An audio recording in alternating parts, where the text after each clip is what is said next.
bar chords have ever felt impossible, this might change the way you think about them, because basically bar chords are just open chords that we already know, moved up the neck using our index finger as a capo.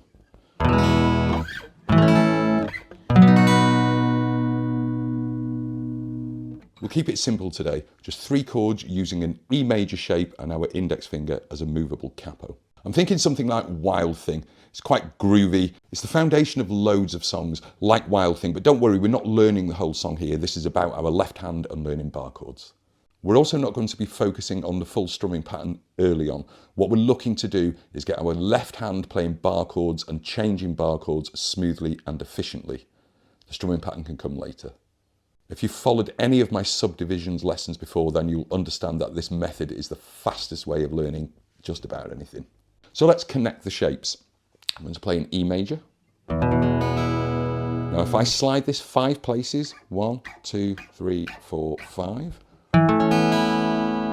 Now essentially that is an A chord. It's actually an A9, but there's an A chord. But what we're going to do, instead of playing the E major on our usual fingers, we're going to throw it onto the wrong fingers, middle, ring and index, like this. Place your first finger actually on the nut, press the chord in. This is an E major. If I move it one place, this is now an F major. F sharp, G, G sharp, A, B flat, B, so on and so forth. So now we're just playing one chord shape and we're learning to move it with our first finger capo. We can also do this using an A minor shape. There's your A minor, it's a movable chord. Let's just throw it onto the wrong fingers. First finger on the nut. There's an A minor. B flat minor. B minor. Now I know a lot of beginners really struggle with the B minor chord, yet it features in a lot of songs they want to learn. Well, here you go, guys. B minor, C minor, C sharp minor, D minor, E flat minor, E minor, so on and so forth. So let's just do a little bit of finger prep and stay at the early stages of this, using the wrong fingers. This might feel weird at first, but honestly, just sit here and strum this E major for a little bit and it'll soon start feeling normal. So onto the wrong fingers. Index finger, place it onto the nut so that your hand is getting used to being in the shape that it's going to be as we move up and down the neck.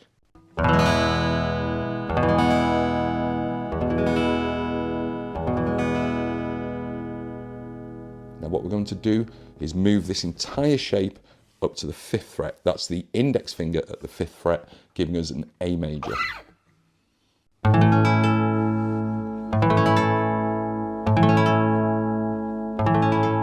The next chord we're going to use is a B major, so that's just moving this shape 2 places this way. And then back to the 5th fret, A.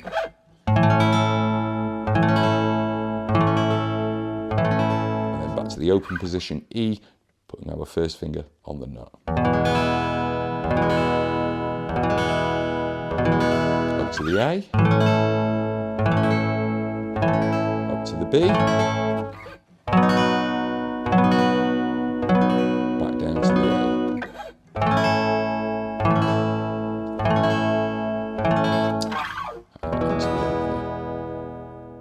If you're enjoying this lesson, please click the like button and leave me a comment. Let me know how you're getting on. Now, you might find this starts hurting your hand, your thumb here. That's fine. It's a little barrier you're going to have to push through, but let me tell you, never let it get too painful. Try and build a tolerance at a sensible rate. It will hurt, and if you're an older player like me, there are other issues, perhaps at the base of the thumb. Do you have problems with the base of your thumb like I do? If you do, I've got some really great tips for you. If you want to hear them, please just leave me a comment. If enough of you are interested in this, I'll take the time and I'll create a whole video about it, okay? But let's jump straight back into this again. We've rested our hand for a minute or so, back on it.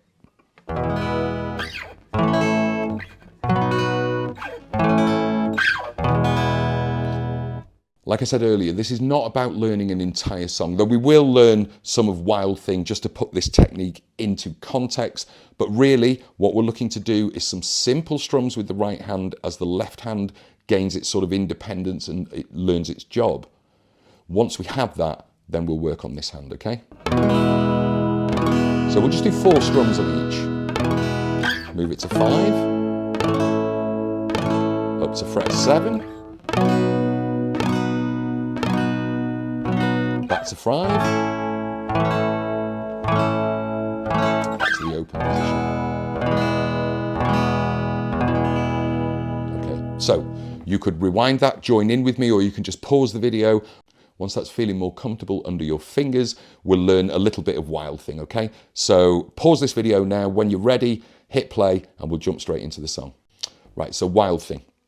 It's using the chords we've already learned. So let's just do a couple of minutes on the strumming pattern, and then we'll just merge the two together. I like to teach strumming patterns by scratching them rather than playing them over a chord initially. So if you're unsure how to do this, what I'm doing is taking all 4 fingers and just laying them on the strings. I'm not pressing them in, I'm just touching them. The reason I use all 4, it just means I know I've got complete coverage and every note is muted. Okay? So the strumming pattern for Wild Thing is as follows. Down, down, down, up, down, up, down, down.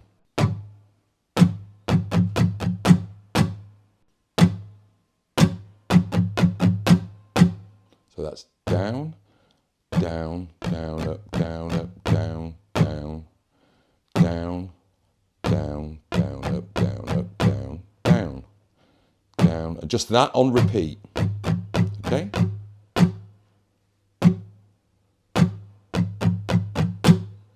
Now we're going to do a little bit of muting between these chord changes as well.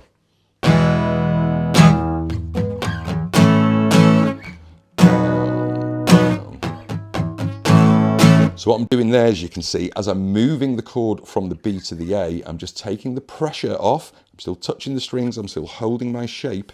And I can be sliding into my chord as I'm doing this. It's a really efficient way of doing it, okay? Onto the wrong fingers.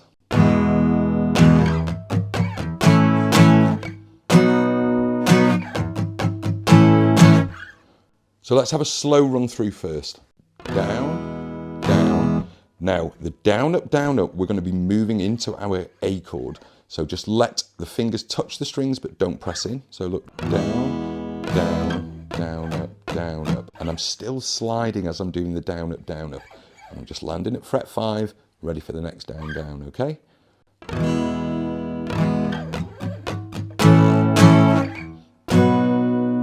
And then the same happens in reverse. I'm sliding back from my B into the A.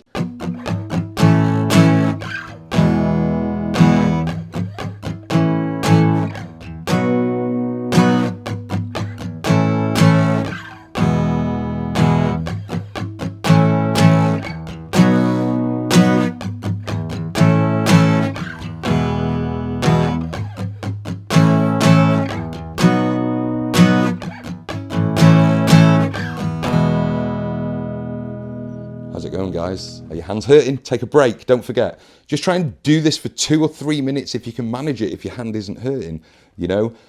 Do allow yourself to feel a bit of the pain, but please, please, please don't ever let it become overpowering where you might damage your hand. It's good to build some stamina in your hands, okay, but be careful. So now I'd like to talk to you about some other things behind the scenes if your bar chords are not ringing out clearly. It's not just about what's going on at the front here on the fretboard, but also at the back of the neck, the thumb in particular, but we can do things with the fingers as well. So, the first thing you might want to look at, your index finger. Your index finger is different to my index finger. Everybody's is. Mine is this long, yours could be shorter. My first knuckle is here, yours could be longer. You know, all these little creases in the thumb, it's different for everybody. Now, one of the things a lot of people do when they're learning bar chords is they make the assumption that they still have to use the fingertip. Now, if they use the fingertip, they might find one of the creases is right over a string and that string will never ring out. They may have to push right up over the top like this. Okay? Get some of this fleshy pad here onto the string, particularly the G and B string when you're playing bar chords. They're often tricky to get ringing out clean. So that's the first tip, you know. Might be fingertip for you, but it may not be. So particularly if you're having problems here, you know, string 2 and 3, the G and B, check that out. Another thing we can do relates to the back of the guitar neck. A lot of people think that they have to put their thumb directly behind the index finger. Now, for some people that will work, for others it will not. So I often say to my young students, I ask them to put their finger out. When we're learning bar chords, they put their finger out like this, and I squeeze their knuckle. And no matter how hard I squeeze their knuckle, I'm never going to hurt them. But the second I move my thumb away, I could break the finger. You know, there's a lot of power there. So it's all to do with the thumb at the back. If you're struggling to get clean notes, try kicking your thumb this way. Push your thumb and it will immediately tighten this index finger into your strings. So now my thumb is here, perhaps in line with, you know, somewhere between the 3rd and the 4th fret, yeah? Here. Not directly behind the index finger. Another thing we can do is with our wrist. Now, if you imagine there's a cord on the wrist and it's attached to the ceiling and it's pulling upwards. So just push your wrist up to the ceiling. That will add additional pressure on this index finger. It's almost quite the opposite of when we're finger picking and we want some clear notes. Pull your hand in tight, yeah? Some people benefit from also slightly rolling onto the side of their index finger, so it's a little more bony. I don't do this myself, but I know people who do, so you could try that out. Ultimately, learning bar chords is a slower process than learning open chords. It won't be perfect straight away, but if you put some of these tips into place, it will definitely make the route to getting them perfect a lot quicker. So that's it, guys, your first bar chords. For me and all of my students, this really is the way to learn them. Open position on the wrong fingers, first finger capo, and just play around with moving it up and down the neck. Now, if it hasn't occurred to you, you can play every major chord now. Same as when we did the minor, you can play every minor chord now. So some of these songs you've been trying to learn that have that really awkward chord in it, maybe not now, you know. Look, if you found this lesson useful, please subscribe to my channel. YouTube's telling me only 5% of people who watch my videos actually hit the subscribe button, and I could really do with doing better than that. So if you could do that, that would really help. If this lesson was helpful, leave me a like and leave me a comment. Let me know how you're getting on with it, or if you can think of any other songs you might like to learn using bar chords, and I'll see what I can do for you. I've been Skeet, thanks for watching, happy playing, and I will see you next week.